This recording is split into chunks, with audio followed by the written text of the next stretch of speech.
que a gente vê os gringos comprando meio que as blue chips da nossa bolsa de valores, aquelas empresas que são de mais value investing, que a gente chama, que são aquelas empresas que já são bem consolidadas, que são empresas de valor e que talvez não oferecem tanto risco quanto, por exemplo, um caso de turnaround ou aquelas microcaps, small caps da nossa bolsa de valores. E aí que a gente começa a falar, por exemplo, de uma Petrobras da vida. Petrobras, apesar de ser um ano eleitoral e a gente pensar em estar posicionado nesse tipo de empresa pode trazer até um certo arrepio para alguns investidores, quando o gringo olha para a nossa bolsa de valores, eles acabam olhando justamente para essas empresas. Então, Petrobras, por exemplo, quando a gente olha a relação preço-lucro, ela está negociando abaixo da média histórica dela aí, considerando nos últimos 3 anos. Então, se a média histórica dela é de aproximadamente 6 vezes preço-lucro, hoje ela negocia a aproximadamente 3 vezes, né? Aqui embaixo, inclusive, como vocês podem ver, na análise, né, de especialistas, essa telinha aqui é do Trademap, a gente consegue ver as recomendações que a gente tem. Então, nós temos aí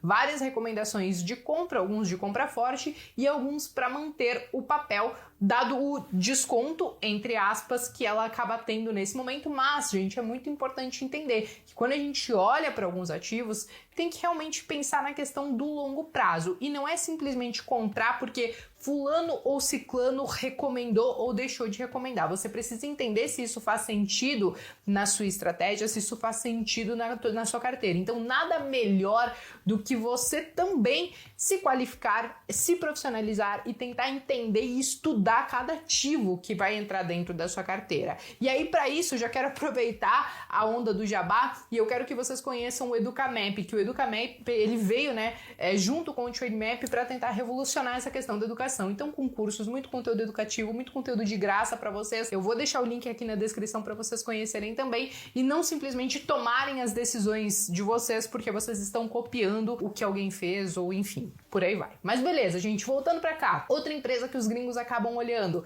Vale, né? Vale parece que faz o combo de Petro, Vale são as principais empresas que a gente tem na nossa bolsa de valores. Vale, ela negocia ali próximo à sua média, né, de preço-lucro histórico, tá um pouquinho acima. A gente sabe que ela teve uma queda bem acentuada do ano passado para cá, por consequência justamente do preço do minério de ferro. O que se estima para esse ano é que o minério de ferro ele não volte para aqueles patamares que a gente viu no início de 2021, no final de 2020, mas que ele se estabilize um pouquinho mais. Então os gringos também muitas vezes acabam olhando para Vale. E eu acho que outra categoria que acaba entrando muito na questão de value investing, né, e que os gringos acabam olhando também, são bancos num geral. Aqui eu trouxe para vocês Itaú como exemplo, né, mas quando a gente olha Itaú, a gente meio que olha quase que a fotografia de outros bancos, como Bradesco, como Santander e tal. Aqui a gente está vendo Itaú negociando a 7, 8 vezes preço-lucro, sendo que a média dos últimos 3 anos gira em torno aí de 12 vezes. Quando a gente olha para Santander, quando a gente olha para Bradesco, quando a gente fala de Banco do Brasil também, que eu acho que é um dos bancos mais baratos que a gente tem, apesar de ter riscos diferentes,